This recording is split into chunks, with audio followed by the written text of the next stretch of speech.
बहन कुमारी मायावती गारी नायकत्वम जिंदाबाद बहुजन समाज पार्टी जिंदाबाद बहुजन समाज पार्टी సాధిస్తాం మహనీయుల ఆశయాలను సాధిస్తాం మహనీయుల ఆశయాలను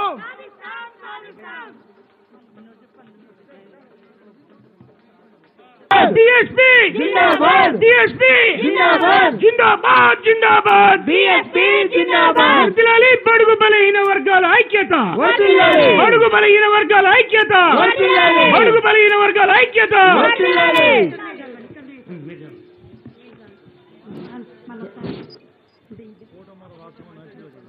వర్ధిల్లాలి బహన్ కుమారి మాయావతి గారి నాయకత్వం వర్ధిల్లాలి బహన్ కుమారి మాయావతి గారి నాయకత్వం వర్ధిల్లాలి బహన్ కుమారి మాయావతి గారి నాయకత్వం बहुजन समाज पार्टी जिंदाबाद बहुजन समाज पार्टी वर्धिल्लाली बहन कुमारी मायावती गारी नायकत्వం देश की नेता कैसा हो देश की नेता कैसा हो जिंदाबाद जिंदाबाद जिंदाबाद जिंदाबाद వర్ధిల్లాలి బహన్ కుమారి మాయావతి గారి నాయకత్వం వర్ధిల్లాలి బహన్ కుమారి మాయావతి గారి నాయకత్వం వర్ధిల్లాలి కుమారి మాయావతి గారి నాయకత్వం వర్ధిల్లాలి बहुजन समाज पार्टी जिंदाबाद जिंदाबाद बहन जी कुमारी मायावती गारी नायकत्వం बहन जी कुमारी मायावती गारी नायकत्వం बहुजन समाज पार्टी जिंदाबाद जिंदाबाद बहुजन समाज पार्टी जिंदाबाद जिंदाबाद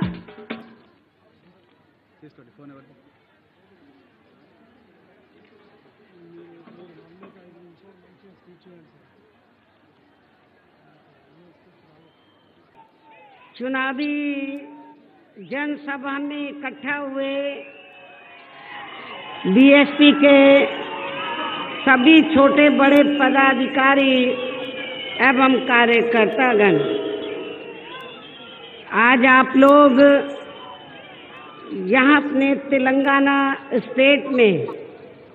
विधानसभा के लिए हो रहे आम चुनाव में अपनी पार्टी के उम्मीदवारों के समर्थन में वे खासकर यहाँ के स्थानीय जो उम्मीदवार है उनके समर्थन में और इनके साथ साथ पार्टी के प्रदेश अध्यक्ष डॉक्टर आर.एस. परवीन कुमार जो काबिल, ईमानदार, मिशनरी व निष्ठावान भी हैं, ये भी चुनाव लड़ रहे हैं और इनको आप लोग अपना मुख्यमंत्री बनाने के खास उद्देश्य के साथ ही मुझे सुनने के लिए यहाँ भारी संख्या में इकट्ठा हुए हैं। तो उसके लिए मैं आप सभी लोगों का हार्दिक दिल से आभार प्रकट करती हूँ। हालांकि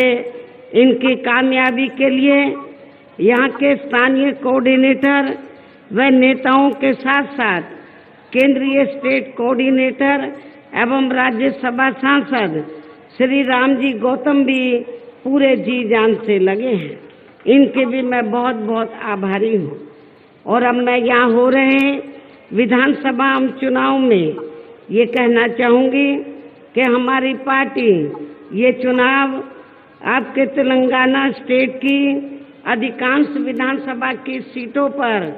अकेले अपने बलबूते पर ही पूरी तैयारी व दमदारी के साथ ये चुनाव लड़ रही है। अर्थात हमारी पार्टी ने इस चुनाव में या किसी भी पार्टी के साथ किसी भी प्रकार का कोई भी चुनावी समझौता आदि नहीं किया है। इसके साथ ही हमने बीएसपी से जुड़ने की तादाद को ध्यान में रखकर फिर उसी अनुपात में ही यहाँ सर्व समाज के लोगों को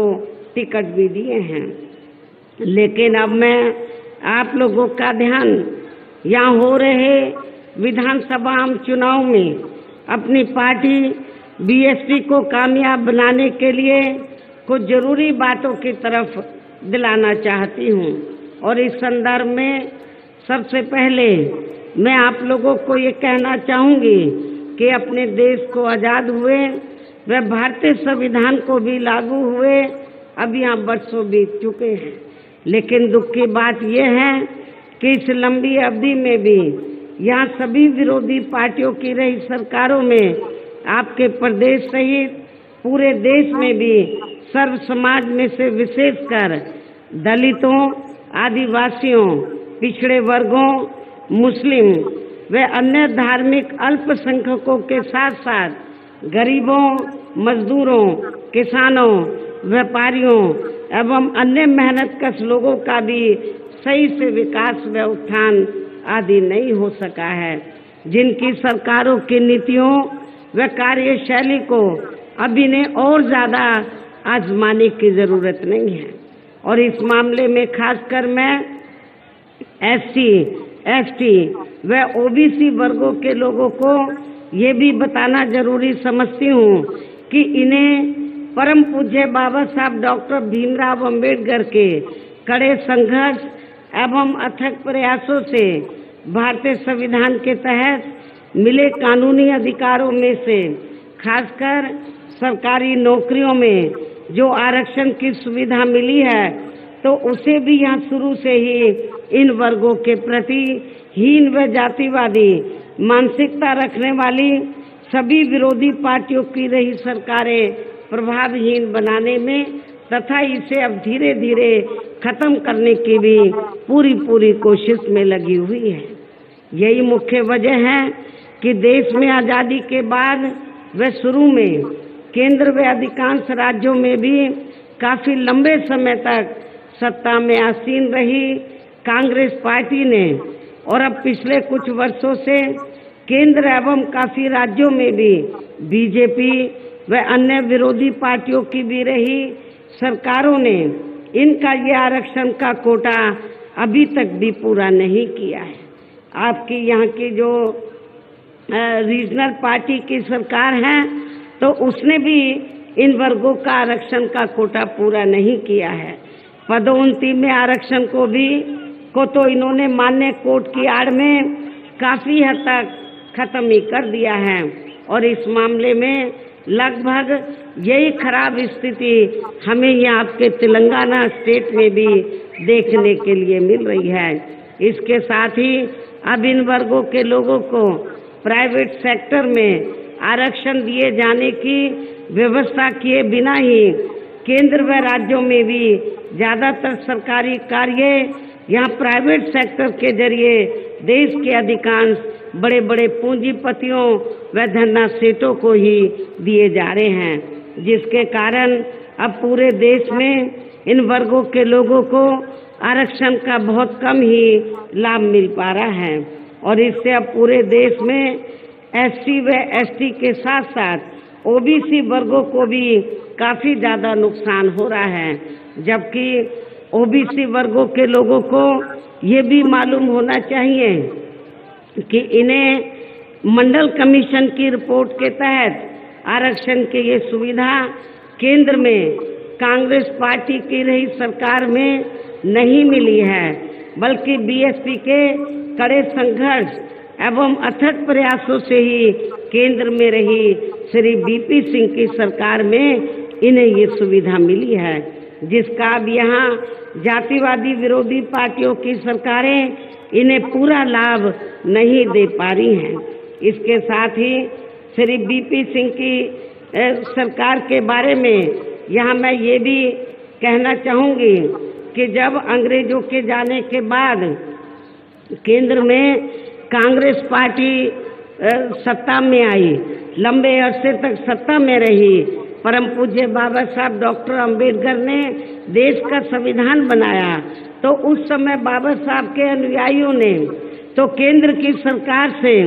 तो ये रिक्वेस्ट किया था, ये अपील की थी, ये मांग की थी, ये गुजारिश की थी कि बाबा साहब डॉक्टर अंबेडकर को भारत रत्न की उपाधि से सम्मानित किया जाए, लेकिन कांग्रेस पार्टी ने तो बाबा साहब को भारत रत्न की उपाधि से सम्मानित नहीं किया। इसके बाद फिर बीएसपी के अथक प्रयासों से ही श्री बीपी सिंह की सरकार में इन वर्गों के मसीहा परम पूज्य बाबा साहब डॉक्टर भीमराव अंबेडकर को भी यहाँ भारत रत्न की उपाधि से सम्मानित किया गया,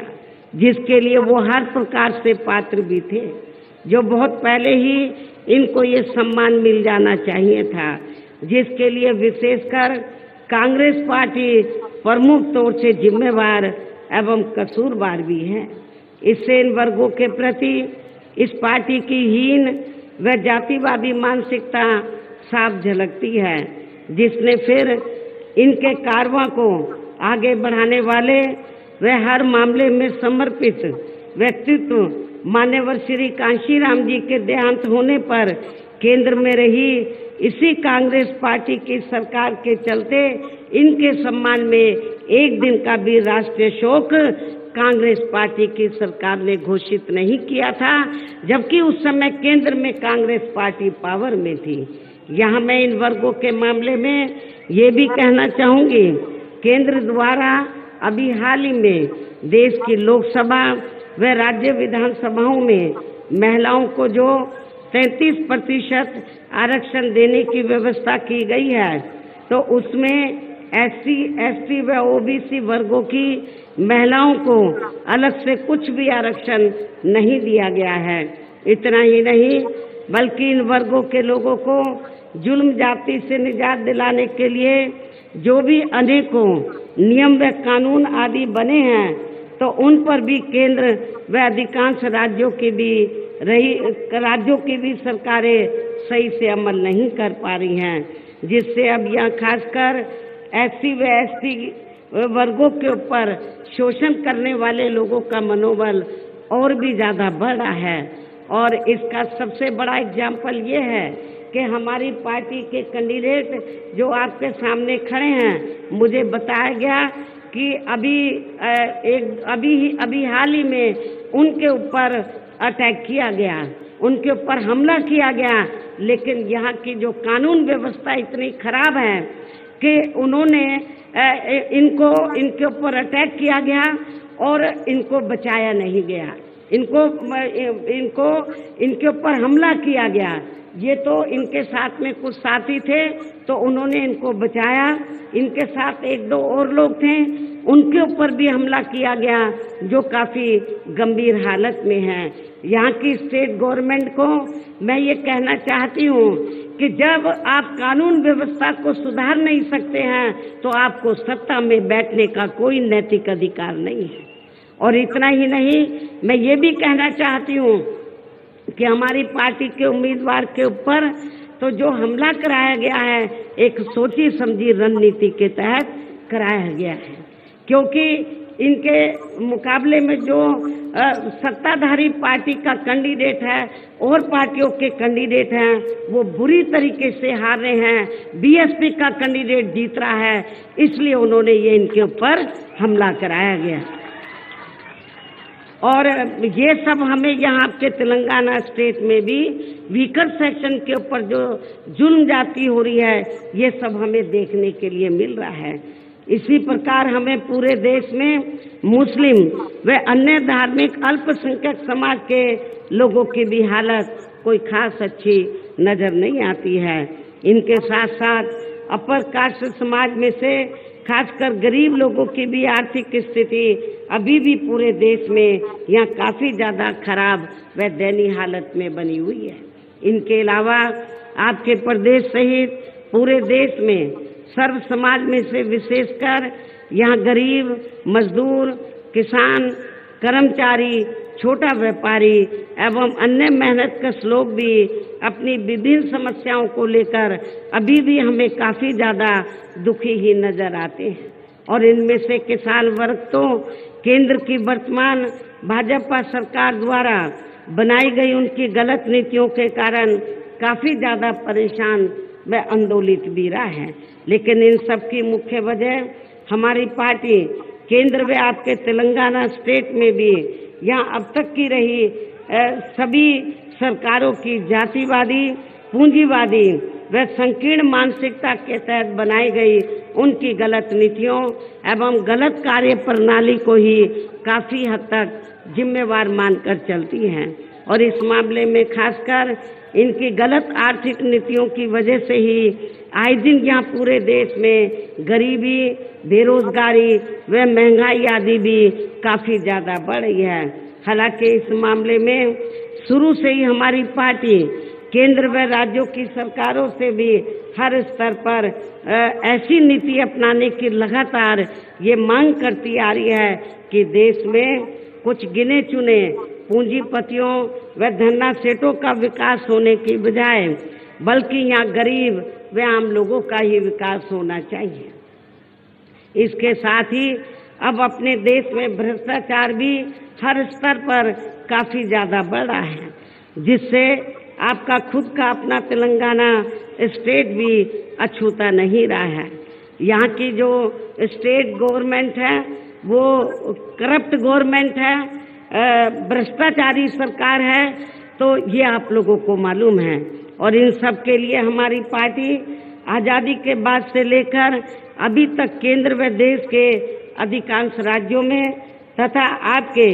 खुद के अपने तेलंगाना स्टेट में भी ज्यादातर सत्ता यहाँ गलत पार्टियों में से खासकर कांग्रेस, बीजेपी व यहाँ की स्थानीय पार्टियों के हाथों में ही आने को मानकर चलती है। और इन सभी विरोधी पार्टियों को हमारी पार्टी इसलिए भी जिम्मेवार मानकर चलती है क्योंकि आजादी के बाद से लेकर अभी तक लगभग ये सभी विरोधी पार्टियां केंद्र व देश के अधिकांश राज्यों में भी ज्यादातर यहाँ बड़े बड़े पूंजीपतियों व धन्ना सेठों की आर्थिक मदद से ही सत्ता में आती रही हैं। और सत्ता में आ जाने के बाद फिर ये पार्टियां अधिकतर मामलों में अपनी आर्थिक एवं अन्य सभी नीतियां यहाँ जनता की समस्याओं को दूर करने के हिसाब से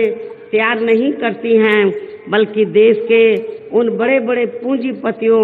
व धन्ना सेठों को ही फायदा पहुंचाने के हिसाब से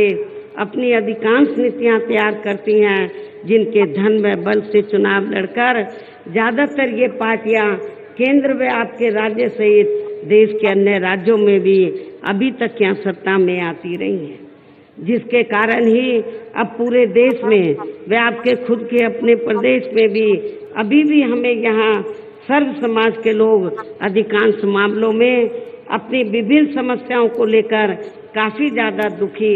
व परेशान ही नजर आते हैं, जबकि पूरे देश में बीएसपी ही अकेली एक ऐसी पार्टी है जो विरोधी पार्टियों की तरह देश के बड़े बड़े पूंजीपतियों व धन्ना सेठों की आर्थिक मदद से नहीं बल्कि अपनी पार्टी के ही आम कार्यकर्ताओं की आर्थिक मदद से चुनाव लड़कर यहाँ केंद्र व राज्यों की सत्ता में आना चाहती है, ताकि हमारी पार्टी सत्ता में आने के बाद फिर बिना किसी दबाव के वे आजाद होकर सर्व समाज के लोगों की सभी समस्याओं का समाधान करके उन्हें हर मामले में हर स्तर पर खुशहाल बना सके। और इसी आधार पर चलकर ही आबादी के हिसाब से देश के सबसे बड़े प्रदेश उत्तर प्रदेश में 4 बार हमारी पार्टी ने अपने नेतृत्व में वहां सरकार बनाई है। और हमने अपनी हुकूमत के दौरान वहाँ वीकर सेक्शन, खासकर जो वीकर सेक्शन के लोग हैं उनके हितों में अनेकों फैसले लिए हैं, उनको रोटी रोजी के साधन दिए हैं। और इसके साथ ही गरीब भूमिहीन लोगों को खेती करने के लिए उन्हें फ्री सरकारी जमीन भी दी है, जिससे वहाँ लाखों गरीब लोगों को फायदा पहुँचा है। गरीब आवासहीनों को सरकारी खर्चे से पक्के मकान भी बना कर दिए हैं। हमने गरीब व बेरोजगार लोगों को बेरोजगारी भत्ता नहीं बल्कि सरकारी व गैर सरकारी क्षेत्रों में हमने उनको बड़े पैमाने पर नौकरी भी रोजगार भी उपलब्ध कराए हैं। इसके अलावा हमारी पार्टी की रही सरकार ने वहाँ विभिन्न क्षेत्रों में लगे लोगों के हितों में भी अनेकों महत्वपूर्ण व ऐतिहासिक कार्य किए हैं। इसके साथ ही हमने उत्तर प्रदेश में सर्व समाज के लोगों के ऊपर किसी भी प्रकार की कोई जुर्म जाति आदि भी नहीं होने दी है। इतना ही नहीं बल्कि हमारी पार्टी की रही सरकार ने वहाँ अपने देश में दलित एवं अन्य पिछड़े वर्गों में समय समय पर जन्मे हमारे महान संतों, गुरुओं व महापुरुषों में भी खासकर महात्मा ज्योतिराव फूले, छत्रपति शाहू जी महाराज, श्री नारायण गुरु, बाबा साहब डॉक्टर भीमराव अंबेडकर एवं मान्यवर श्री कांशीराम जी आदि को भी विभिन्न रूपों में पहली बार वहाँ पूरा आदर सम्मान दिया है, जिन्हें विरोधी पार्टियों के लोग अभी तक भी आसानी से पचा नहीं पा रहे हैं। और यदि आप लोग भी यहाँ अपने तेलंगाना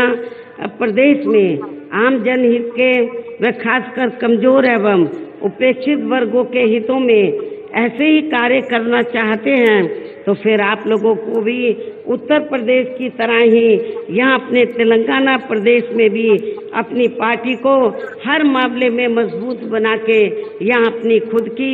सर्वजन हिताय व सर्वजन सुखाय की नीतियों पर आधारित सरकार बनानी होगी, जिसके लिए अब आप लोगों को यहाँ अपने तेलंगाना स्टेट में विधानसभा के लिए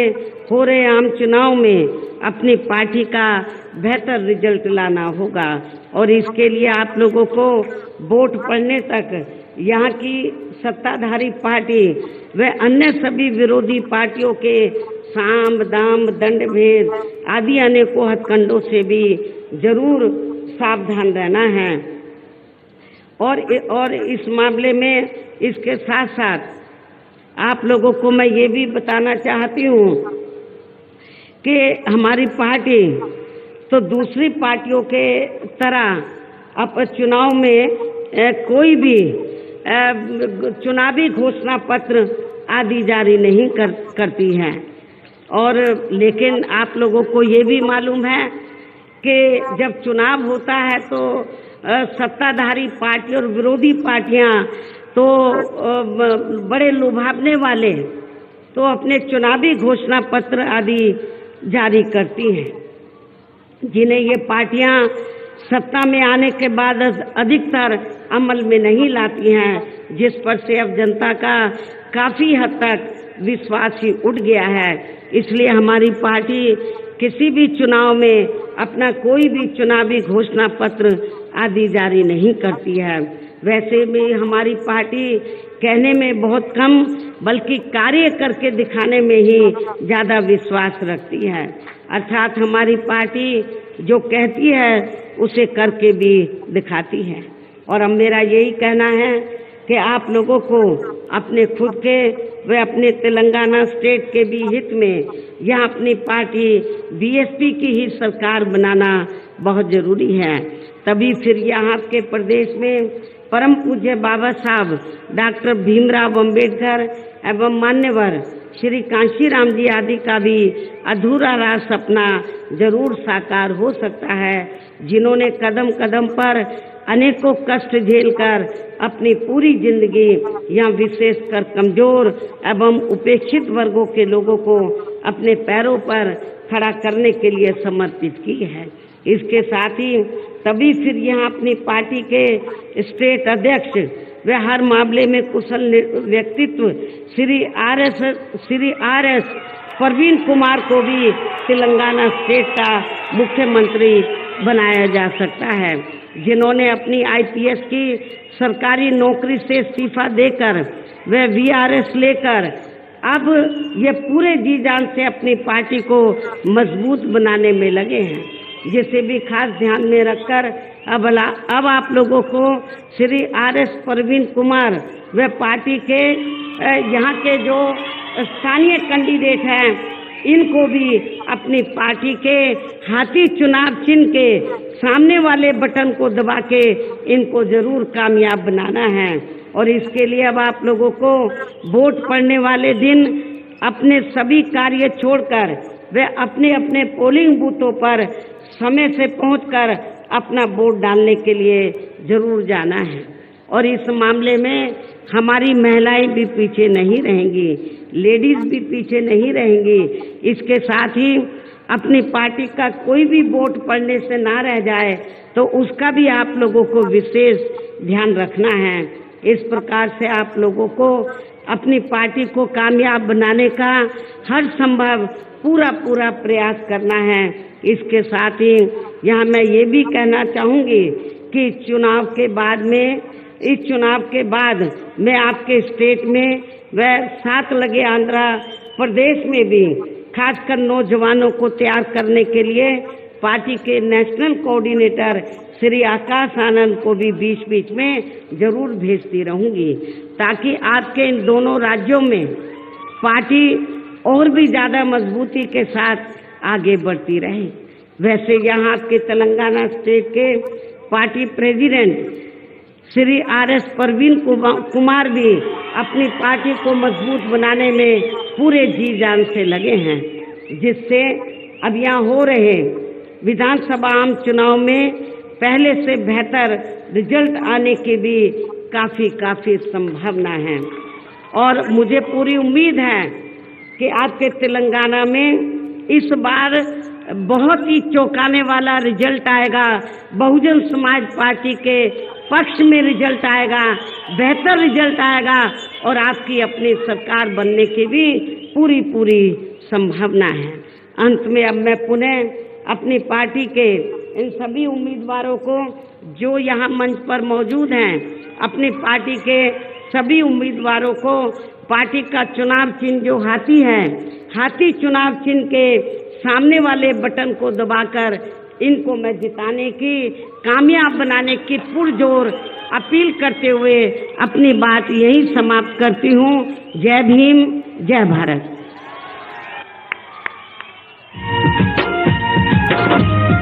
बहन कुमारी मायावती गारी नायकत्వం సిద్ధమై ఈ రోజు దేశంలో మనకున్న ఒకే ఒక గొంతుకగా మిగిలిన మహానేత బహుజన్ సమాజ్ పార్టీ జాతీయ అధ్యక్షురాలు ఉత్తరప్రదేశ్ కు 4 సార్లు ముఖ్యమంత్రి అయిన ఉక్కు మహిళ పార్లమెంటు సభ్యురాలు బహన్జీ కుమారి మాయావతి గారికి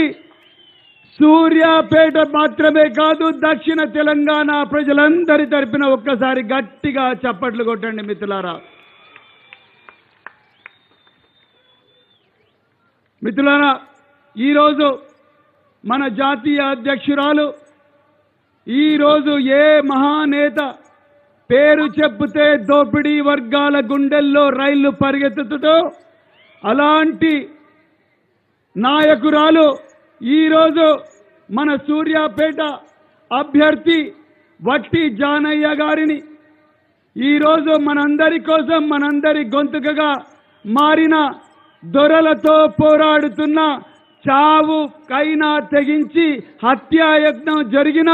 మరి మొండిగా మనందరి కోసం బరిలో నిలబడ్డ వట్ట జానయ్య గారిని, అదే విధంగా మరి కోదాడ ఎమ్మెల్యే అభ్యర్థి పిల్లుట్ల శ్రీనివాస్ గారిని, అదే విధంగా రాపోలు నవీన్ గారిని, తుంగతుర్తి అభ్యర్థి బొట్టు కిరణ్ గారిని, సుంకర నరేష్ గారిని, అదే విధంగా రమణ ముదిరాజ్ గారిని, అదే విధంగా మరి మిగతా నియోజకవర్గాల అభ్యర్థులందరినీ కూడా ఆశీర్వదించడం కోసం ఈరోజు మన మహానాయకురాలు బహన్జీ కుమారి మాయావతి గారు ఈరోజు మన మధ్యలో ఉన్నారు. వారి మాటలు వినడానికి, వారి సందేశం గ్రామ గ్రామాన తీసుకుపోవడానికి, ప్రతి తండకు, ప్రతి గూడానికి, ప్రతి పల్లెకు, ప్రతి బస్సుకి తీసుకుపోవడానికి ఈరోజు వచ్చిన మీ అందరికి కూడా హృదయపూర్వక పాదాభివందనాలు చేస్తున్నాం. మిత్రులారా, ఈరోజు బహన్జీ మాయావతి గారు మనందరికీ ఒక గొప్ప సందేశం ఇవ్వబోతున్నారు. ఆ సందేశాన్ని మీరందరూ కూడా ప్రతి ఇంటికి తీసుకుపోవాలి. ఈరోజు తెలంగాణలో ఉండే దోపిడీ పాలన వాళ్ళు మళ్ళీ నవంబర్ 29 నాడు 30 నాడు వచ్చి మనందరినీ కూడా మళ్ళీ మాయలో పెడతారు. మోసపోవద్దు. ఇవాళ ఈ మీటింగ్ కు వేలాది మంది జానయ్య అభిమానులు వస్తుంటే వాళ్ళందరినీ కూడా పోలీసు వాళ్ళు, మంత్రి జగదీష్ రెడ్డి మనుషులు వీళ్ళందరూ కూడా ఆపినరు. రోడ్ల మీద ఇంకా వేల మంది ప్రజలు ఉన్నారు. ఏమాత్రం భయపడొద్దు, తగ్గేదేలే. ఎట్టి పరిస్థితుల్లో కూడా తగ్గేదేలే. మాట తప్పేది లేదు, మడమ తిప్పేది లేదు. తప్పకుండా మరి తెలంగాణలో బహుజన్ రాజ్యాన్ని తీసుకొస్తాం. బెంజీ కుమారి మాయావతి గారు ఏ విధంగా అయితే ఉత్తరప్రదేశ్ లో కోట్లాది మంది ప్రజల జీవితాలను బాగు చేసిండ్రు, ఏ విధంగా అయితే సంపదను పేద ప్రజలకు పంచిండ్రో ఆ విధంగా తెలంగాణలో బెంజీ కుమారి మాయావతి గారు ఏదైతే ఆదేశించినట్టుగా తప్పకుండా మరి తెలంగాణలో కూడా బహుజన రాజ్యాన్ని తీసుకొస్తామని మీ అందరి తరపున నేను మాననీయ ఆదరణీయ బెంజీ గారికి మాట ఇస్తున్నా. మిత్రులారా, చిద్దామా బెంజీ గారికి మాట గట్టిగా? మిత్రులారా, మరి ఇంత చక్కటి మరి మీటింగ్ వచ్చిన మీ అందరికీ ధన్యవాదాలు తెలుపుతూ మరి ఈరోజు మరి వట్టే జానయ్య గారు, మరి అదేవిధంగా సూర్యాపేట నాయకులు, బహుజన్ సమాజ్ పార్టీ నాయకులు ఇప్పుడు బెంజీ గారిని గజమాలతో సత్కరించాల్సిందిగా కోరుతూ మరి ఈరోజు కోరుతున్నాం. మిత్రులారా,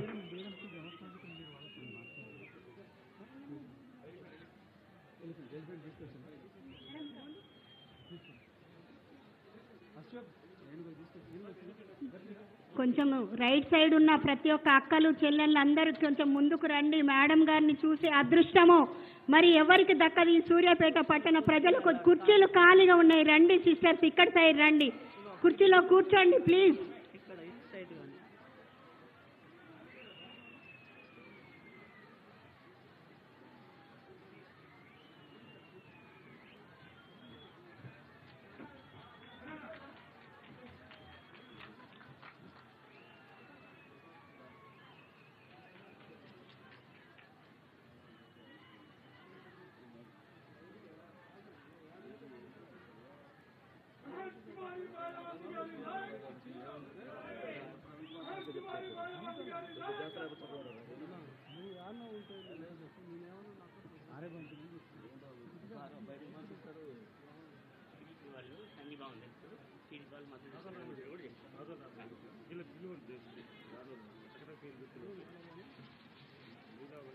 మన మీటింగ్కి వస్తుంటే పోలీసు బలగాలతోనే అడ్డుకుంటా ఉండ్రు. ఇలా జనాన్ని మన దగ్గర రాకుండా చేస్తా ఉండ్రు. ఊర్లలో ట్రాక్టర్లు ఆపుతా ఉండ్రు, ఆటోలు తీసుకుపోయి బస్టాండ్లో పెడతా ఉండ్రు. అయినా ఒక్కసారి ఆలోచన చేయండి, 99% మనం ఉన్నాం, దొరలు ఉన్నది 1% మరి 3 దొరలు పోటీ చేస్తా ఉండ్రు. కాబట్టి సోదరులారా, ఇవాళ వేసేటటువంటి ఓటు మన జాతకాలు మారుస్తుంది, మన తలరాత మారుస్తుంది. మరి జానయ్య లాంటి వ్యక్తిని మళ్ళీ 100 ఏళ్ళైనా మీరు తయారు చేయలేరు. చేస్తారా? కాబట్టి సోదరులారా, ఆలోచన చేయాల్సిందిగా విజ్ఞప్తి చేస్తా ఉన్నా. మరి మన ఓటు అనేటటువంటి ఆయుధాన్ని మరి నోటుకు అమ్ముకోకుండా, కోటర్ సీసాలకు అమ్ముకోకుండా మరి ఆలోచన చేసి మీ బీసీ బిడ్డని బహుజనవాదాన్ని నెత్తిన పెట్టుకొని మరి మాయావతి గారి ఆధ్వర్యంలో, మన ప్రవీణ్ కుమార్ సార్ గారి ఆధ్వర్యంలో రాబోయే 5 ఏళ్లలో తెలంగాణ రాష్ట్రాన్ని బహుజన రాజ్యాన్ని స్థాపించడమే లక్ష్యంగా మరి దానికి మూలం సూర్యాపేట కావాలి. మరి సూర్యాపేట వేదిక మనం ముందుకు పోవాల్సిందిగా మీ అందరి కూడా విజ్ఞప్తి చేస్తూ మరి బెంజీ మాయావతి గారికి ధన్యవాదాలు తెలియజేస్తా ఉన్నాను.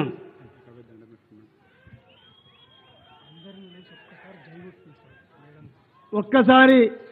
అందరూ లేచి ఒక్కసారి గట్టిగా